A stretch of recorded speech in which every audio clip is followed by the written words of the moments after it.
अगर थंबनेल देखकर वीडियो देखने के लिए आए हो तो वीडियो देखने के बाद आज से ही कसम खा लेना कि कम से कम अपने लाइफ में इतना जरूर करूंगा कि भले दुनिया के लिए ना सही लेकिन अपने फैमिली के लिए इतना करूंगा कि माता पिता भी भगवान से ये बोले कि हमें यही बेटा बेटी चाहिए अगले 7 जन्मों तक। दोस्त आज हम बात करने वाले हैं फिजिकल वर्ल्ड के ऐसे इंसान के बारे में जिसके नाम सुनते ही हार मानकर सक्सेस के लिए रास्ता छोड़ देता है। हाँ दोस्तों, हम बात करने वाले हैं ऐसे इंसान की जिसके नाम सुनते ही टेक्नोलॉजी की दुनिया में कुछ कर दिखाने की जज्बा उभर आती है। बोर मत होना दोस्त, क्योंकि आज हम बात करने वाले हैं ऐसे पागल इंसान की जिन्होंने पूरे दुनिया को ये सोचने पर पागल कर दिया कि एक साधारण इंसान इतना बड़ा अनहोनी काम कैसे कर सकता है। जी हाँ दोस्तों, ऐसे इंसान के नाम सुनते ही रगों में टेक्नोलॉजी का खून दौड़ने लगता है। If he can do we can to.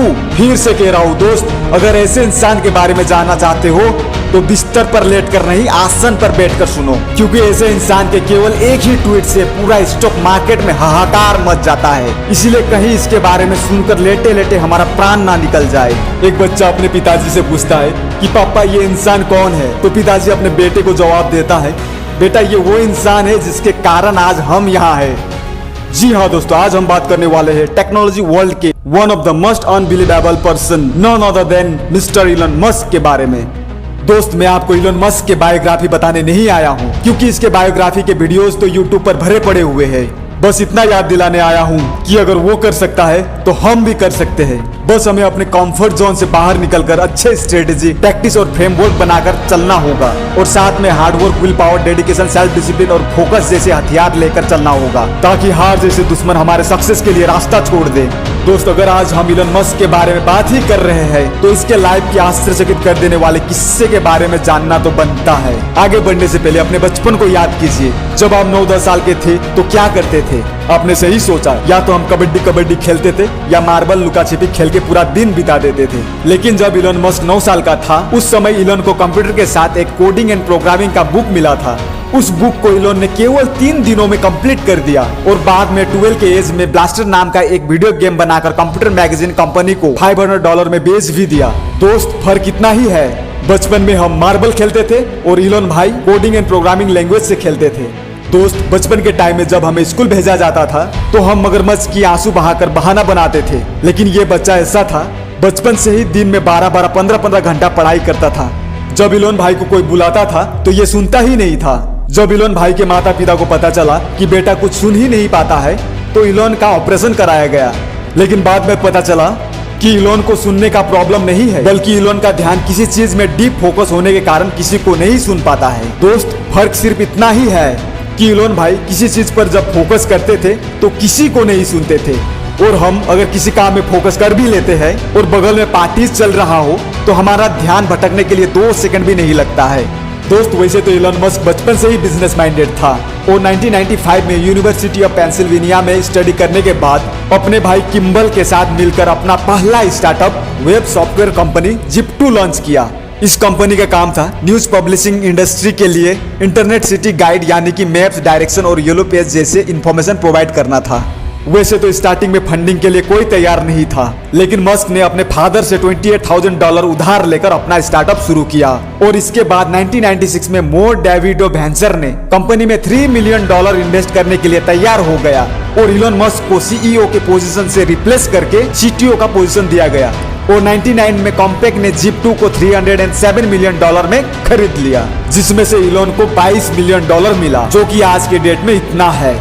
दोस्त ऐसा नहीं कि $22 मिलियन मिलने के बाद मस्क बिस्तर पर सो गया।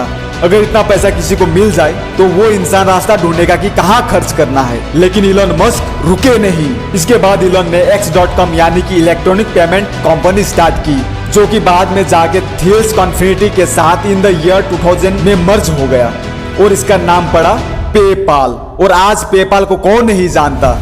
अगर ऑनलाइन इंटरनेशनल मनी ट्रांजैक्ट या रिसीव करना है तो सबसे easiest and secured way PayPal. लेकिन 2002 में ईबे ने $1.5 बिलियन में पेपाल को एक्वायर कर लिया, और इसमें से इलन मस्क को लार्जेस्ट शेयर होल्डर होने के नाते 11.7% यानी कि ऑलमोस्ट $165 बिलियन मिला। वैसे तो मस्क ने आगे चल के बहुत सारे कंपनी स्टार्ट किए, इनमें से है SpaceX, Neuralink, solar city, open artificial intelligence and the boring company. अगर स्पेसएक्स की बात की जाए तो ये कंपनी मार्स में कॉलोनाइजेशन के लिए स्पेस ट्रांसपोर्टेशन कोर्स को रिड्यूस करके लोएस्ट प्राइस में सर्विस प्रोवाइड करता है। और ये कंपनी टेलीकम्युनिकेशन और सैटेलाइट इंटरनेट जैसे सर्विस भी प्रोवाइड करता है। अगर आपको भी स्पेस में सैटेलाइट इंटरनेट लगवाना है तो ये कंपनी बहुत ही चीपर प्राइस में सर्विस प्रोवाइड करता है। और अगर टेस्ला की बात की जाए तो आज के डेट में इसे कौन नहीं जानता है, जो कि automobile, personal transport, solar energy, fossil fuel और कार शेयरिंग जैसे सर्विस प्रोवाइड करता है।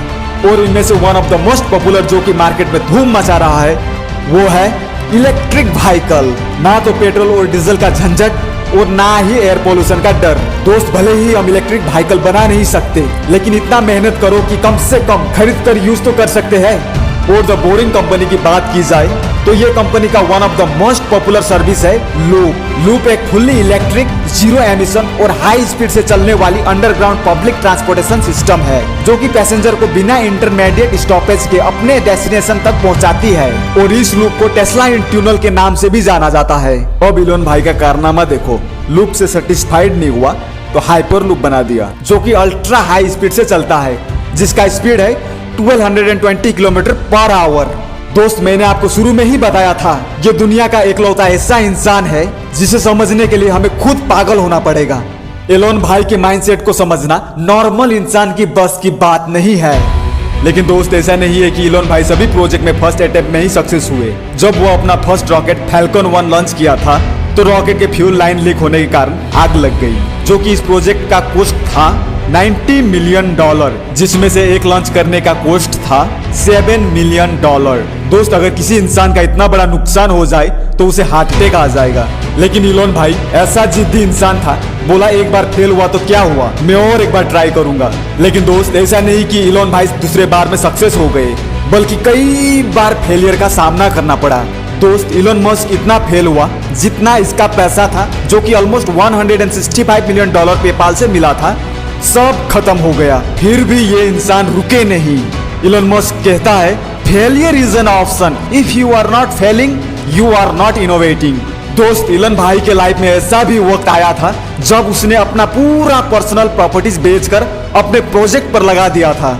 लेकिन दोस्त, मैंने आपको पहले ही बताया था, ऐसे इंसान के सामने हार भी हार मानकर सक्सेस के लिए रास्ता छोड़ देता है। और फाइनली इलोन भाई अपने प्रोजेक्ट में सक्सेस भी हुआ और नासा से $6 बिलियन का कॉन्ट्रैक्ट भी मिला। एक समय की बात है, इंडिया के एक प्रसिद्ध स्वामी जी ने मल्टीनेशनल कंपनी के फाउंडर से पूछा कि आप जिन्हें करोड़ों रुपए सैलरी देते हो, उनसे आप इंटरव्यू में पूछते क्या हो? तो मल्टीनेशनल कंपनी के फाउंडर ने कहा, स्वामी जी, हम केवल एक ही सवाल पूछते हैं और ये सवाल का जवाब कम से कम हाफ एन आवर का होता है। और सवाल ये है, describe a big failure in your life and how did you handle it. दोस्त, फेलियर का मतलब ये नहीं है कि आप अपने आप को गिव अप कर दो, बल्कि ये सोचो कि इसका निवारण कैसे किया जाए। अगर इलोन मस्क ने भी यही सोचा होता कि मैं तो फेल होकर कंगाल हो गया हूँ, अब मुझसे नहीं होगा, तो शायद आज $178 बिलियन के साथ दुनिया का one of the richest person नहीं होता। दोस्त, अगर इलोन मस्क के लाइफ से कुछ सीखना चाहते हो तो फेलियर की पूजा करो, क्योंकि फेलियर के बाद का नेक्स्ट चैप्टर ही तो सक्सेस है।